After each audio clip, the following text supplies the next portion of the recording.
కరీంనగర్ మారుతి హాస్పిటల్లో doctor B Hanuman neuro surgeon గారిచే అందరికీ అందుబాటులో న్యూరో వైద్య సేవలు, సకల సదుపాయాలు, 24/7 emergency care, right time for right care treatment కోసం వెంటనే సంప్రదించండి. మారుతి హాస్పిటల్స్, రాజా థియేటర్ పక్కన, సాయినగర్, కరీంనగర్. కరీంనగర్ అల్గునూరులో ఒక నాటు వైద్యుడు అనుమానాస్పద స్థితిలో మృతి చెందాడు.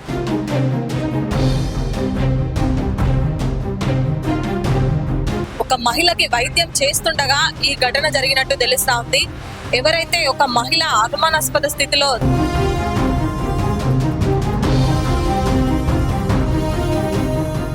డాడీ దగ్గరికి వచ్చినాక ఇట్లా అప్పటికే నేను రాకముందుకే లోపల ఉన్నది. మాకు ఖచ్చితంగా న్యాయం కావాలి. మీరు దయచేసి మీరు మాకు న్యాయం చేయాలి. అసలు ఏం జరిగింది మరి అనుమానాస్పద మృతిలో అని చాలా అనుమానాలు వ్యక్తం చేస్తున్నారు కుటుంబ సభ్యులు కూడా. సో వాళ్ళ కుటుంబ సభ్యులు ఉన్నారు ప్రస్తుతం, అంతా వాళ్ళతో మాట్లాడించే ప్రయత్నం కూడా చేద్దాం. కరీంనగర్ అల్గునూరులో ఒక విషాద ఘటన చోటు చేసుకుంది. నాటు వైద్యుడు మారం సంపత్ అనుమానాస్పద స్థితిలో మృతి చెందడం జరిగింది. మీరు చూడొచ్చు, అల్గునూరు స్టార్టింగ్ లోనే ఎల్లబోతారం వైద్య సేవలో తను వైద్య సేవలు అందిస్తూ ఉంటాడు అందరికీ కూడా, ఎముకలకు సంబంధించిన దాంట్లో. సో అలాంటి నాటు వైద్యుడే అనుమానాస్పద స్థితిలో మృతి చెందాడు. సో వివరాల ప్రకారం మనం చూసుకుంటే ఫస్ట్ వీళ్ళు కూడా ఏదైనా సడన్ గా హార్ట్ స్ట్రోక్ వచ్చిందేమో అనుకున్నారు. కానీ ఒక లేడీ ఎవరో ఒక ఆమె వైద్యం కోసం వచ్చింది. సో ఆమెను వైద్యం చేయడానికి ఈ డాక్టర్ లోపలికి తీసుకెళ్లడం జరిగింది. మరి అక్కడ ఏం జరిగిందో ఏమీ తెలియదు. ఆమె సడన్ గా బయటకు వచ్చి హడావిడిగా స్కార్ఫ్ కట్టుకొని వెళ్ళిపోవడం జరిగింది. తర్వాత వీళ్ళు లోపలికి వెళ్ళి చూసేసరికి అతను మొత్తం అచేతన స్థితిలో పడిపోయి ఉన్నాడు. అప్పటికే హార్ట్ బీట్ కూడా ఆగిపోయింది. మళ్ళీ హాస్పిటల్ కోసం తీసుకెళ్తే అంతలోపే నోట్లో నుంచి నురగ రావడం జరిగింది. మరి ఆ వచ్చిన లేడీ ఏమైనా చేసిందా, విష ప్రయోగం చేసిందా, లేకపోతే ఇంకేమైనా రీజన్స్ ఉన్నాయా అక్కడ అనే విషయం అయితే ఇప్పుడు తెలియకుండా ఉంది. మొత్తానికి అయితే అనుమానాస్పద మిస్టరీగా మారింది. సో పోలీస్ కంప్లైంట్ కూడా ఇవ్వడం జరిగింది. వీళ్ళు పోలీసులు కూడా ఎంక్వైరీ చేస్తున్నారు. సో ప్రస్తుతం మనతో ఆ రోజు వాళ్ళ అబ్బాయి ఉన్నాడు. ఎల్లబోతారం ఏదైతే వాళ్ళ డాక్టర్ షాప్ ఉందో దాంట్లో అబ్బాయి కూడా ఉన్నారంట. అసలు ఏం జరిగింది ఆ రోజున అబ్బాయి మాటల్లో విందాం. నీ పేరు చిన్న? అంజు యశ్వంత్. యశ్వంత్, అసలు ఏం జరిగింది నాన్న ఆ రోజు? ఏ టైంకి జరిగింది, ఏం జరిగింది? ఆ రోజు నేను 4:50 అవుతుంది. కాలేజ్కి అప్పుడే వచ్చిన. డాడీ దగ్గరికి వచ్చినాక ఇట్లా అప్పటికే నేను రాకముందుకే లోపల ఉన్నది. నేను డోర్ కొట్టేసరికి బయటకు వచ్చిండు డాడీ. ఫోన్ ఇచ్చినాక నేను ఫోన్ చూసుకుంటే పక్క షాప్లో కూర్చున్నా. పక్క షాప్ కూడా మాదే. అందులో కూర్చున్నాక ఆమె లోపలికి నేను చూడలే. ఆమె వచ్చిన తర్వాత నేను ఫోన్ చూడంగా కాసేపటికి బయటకు వచ్చింది. ముఖం మొత్తం కవర్ చేసుకుంది. అటు ఇటు ఆడవిడిలో మొత్తం చూసుకుంటూ పోతుంది. నేను వెంటనే వెళ్ళి చూసేసరికి డాడీ బెడ్లో పడుకొని ఉన్నాడు. పోయి చూసేసరికి లేత్తలేడు. ఇట్లా చెస్ట్ మీద ఊదిన అన్ని చేసినా అని లేవలే. అందరిని పిలిచావా చుట్టుపక్కల నేను పిలిచిన, ఇంటికి కూడా ఫోన్ చేసిన, వచ్చారు. అంబులెన్స్ కూడా ఫోన్ చేసినాక అంబులెన్స్ వచ్చింది. అప్పటికే ఆట అయిపోయింది. మొత్తం నోట్లోకి వెళ్ళి నురుగు వైట్ కలర్ లో బాగా వెళ్ళింది.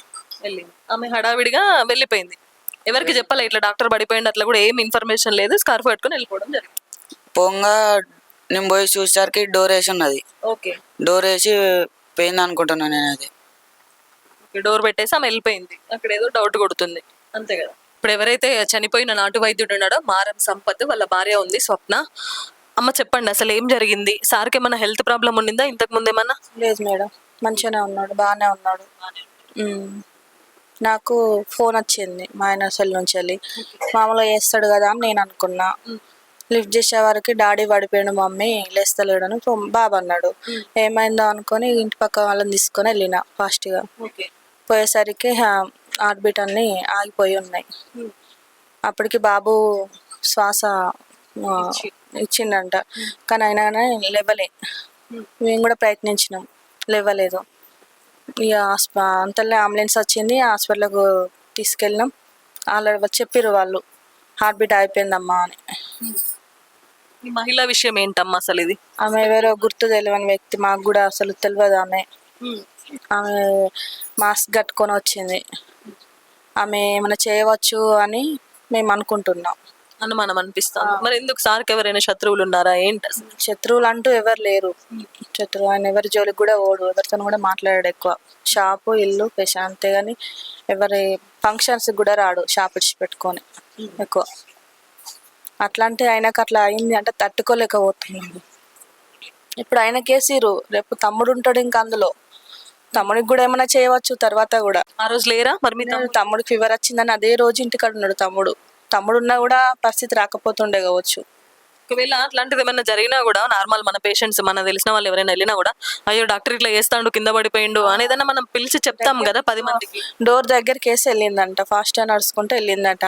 సీసీటీవీ ఫుటేజెస్ బాబు చెప్పిండు ఇట్లా జరిగింది మమ్మీ, ఫాస్ట్ నడుచుకుంటూ పోతే నాకు డౌట్ వచ్చింది, డోర్ తీసే వరకు డాడీ పడిపోయి ఉన్నాడు, డాడీ ఇట్లా చేస్తుండ అని చెప్తే బాబు ఉరకటోడు కదా లోపలికి, అట్లా చెప్పకుండా వెళ్ళిపోయిందంటే ఆ మహిళనే ఏమో చేసినట్టేనా అట్లా అనుమానం వస్తుంది మాకు. కంప్లైంట్ ఇచ్చిల్లమ్మా పోలీసులకి? ఇచ్చినాం. మాకు ఖచ్చితంగా న్యాయం కావాలి, మీరు దయచేసి మీరు మాకు న్యాయం చేయాలి.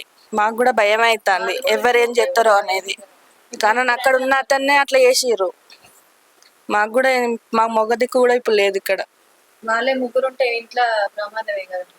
మాకు కూడా ప్రమాదకర యాక్షన్ తీసుకొని కొంచెం దయచేసి చెయ్యాలి. ఎవరైతే ఇప్పుడు ఆ మారం సంపత్ అక్కడ వైద్య సేవలు అందిస్తా ఉంటాడో అల్గునూరు సెంటర్ లో, దాంట్లోనే ఈ అబ్బాయి కూడా అక్కడే ఉంటారు, తను కూడా వైద్య సేవలు అందిస్తా ఉంటారంట. ఆ రోజు ఎందుకు ఇతను లీవ్ లో ఉన్నాడు, రాలేదు. సో ఇలాంటి ఇన్సిడెంట్ జరిగింది. మీ పేరండి? కుమార్ గారు, మీరు ఆ రోజు లీవ్ లో ఉన్నారు, మరి ఇంత పెద్ద ఘోరం జరిగింది, అసలు ఏమనుకుంటున్నారు సార్? ఎట్లా చేద్దామంటే ఆ వీడియో చూస్తే అనుమానం ఉంది మేడం. చూడేమో మామూలుగా పుండు కూడా వస్తుంది, పోగా బాగా వెళ్తుంది. ఒక వీడియో చూస్తే అనుమానం ఉంది అంతే. ఇంతకుముందు ఎప్పుడన్నా ఇట్లాంటి జరగడం కానీ అట్లా ఎప్పుడన్నా లేదు. మామూలుగా వేరే పర్సన్ కూడా ఇట్లా ఒకళ్ళు రారు, లేడీస్ ఇద్దరు వస్తారు, వాళ్ళ అమ్మలో అన్నయ్య ఇట్లా తీసుకొని వస్తారు. కొత్తగా అనిపిస్తుంది కొంచెం అమ్మాయిని చూస్తే. అసలు ఏం కోరుకుంటున్నారన్న ఇప్పుడు మరి ఇట్లా? అది కంపల్సరీ తెలుసుకోవాలి మేడం, అది కంపల్సరీ తెలుసుకోవాలి. అనుమానం ఉంది కంపల్సరీ. ఆ రోజు రిపోర్ట్ రాలేదా? ఇంకా రాలేదు, 20 days పడుతుంది అని చెప్పారు. 20 days కంపల్సరీ అనుమానం ఉంది మాకైతే, తెలుసుకోవాలి. సో చూస్తున్నారు కదా, ఏదైతే నార్మల్ గా ఫస్ట్ హార్ట్ స్ట్రోక్ వచ్చిందేమో అనుకున్నారు, కానీ ఒక మహిళ ట్రీట్మెంట్ కోసం వచ్చింది. మన దగ్గర సీసీటీవీ విజువల్స్ కూడా ఉన్నాయి. ఆ మహిళ వచ్చేటప్పుడు కుంటుకుంటూ వచ్చింది. ఆ తర్వాత ఏం జరిగిందేమో, డోర్ పెట్టేసి సడన్ గా హడావిడిగా రోడ్ దాటుకుంటూ మొత్తం టెన్షన్ గా వెళ్ళిపోవడం జరిగింది. నార్మల్ గా ఎవరైనా పేషెంట్ వచ్చినా, ఒకవేళ డాక్టర్ ఇంకేమైనా హార్ట్ స్ట్రోక్ వచ్చి అక్కడ పడిపోయినా కూడా మనం అందరికీ పిలిచి చెప్తాం, డాక్టర్ ఇట్లా పడిపోయారు, ఏంటి ఏమైంది అని. వాళ్ళ అబ్బాయి కూడా అక్కడే ఫోన్ చూసుకుంటూ కూర్చున్నాడు. కానీ ఆ మహిళ ఎవరికి చెప్పకుండా డోర్ పెట్టేసి ఆ స్పీడ్ గా హడావిడిగా రోడ్ దాటేసి ఆటో ఎక్కి వెళ్ళిపోవడం జరిగింది. సో ఏదైతే ఆ మహిళ మీద కొంచెం అనుమానాస్పదం వ్యక్తం చేస్తున్నారు, ఏం జరిగింది, మన విష ప్రయోగం చేశారా, ఇంకేమన్నా జరిగిందా, సో అక్కడ ఉన్న పర్సన్ కి అలా చేస్తే ఇంట్లో మాకు భయం వేస్తుంది అంటూ 2 చిన్నపిల్లలు ఉన్నారు, ఫ్యామిలీ మొత్తం ఇప్పుడు శోకసంద్రంలో ఉంది అని చెప్పొచ్చు. మొత్తానికి పోలీసులు అయితే ఇన్వెస్టిగేషన్ కూడా చేస్తున్నారు. పోస్ట్ మార్టం రిపోర్ట్ రావడానికి ఇంకా టైం ఉంది. మరి నిందితులు ఎవరో తొందరగా పట్టుకొని మాకు న్యాయం చేయాలంటే కుటుంబ సభ్యులందరూ కూడా తెలుపుతున్న సందర్భాన్ని చూస్తున్నాం. Camera person వేణుతో Lavanya Reddy, Suman TV, Karimnagar.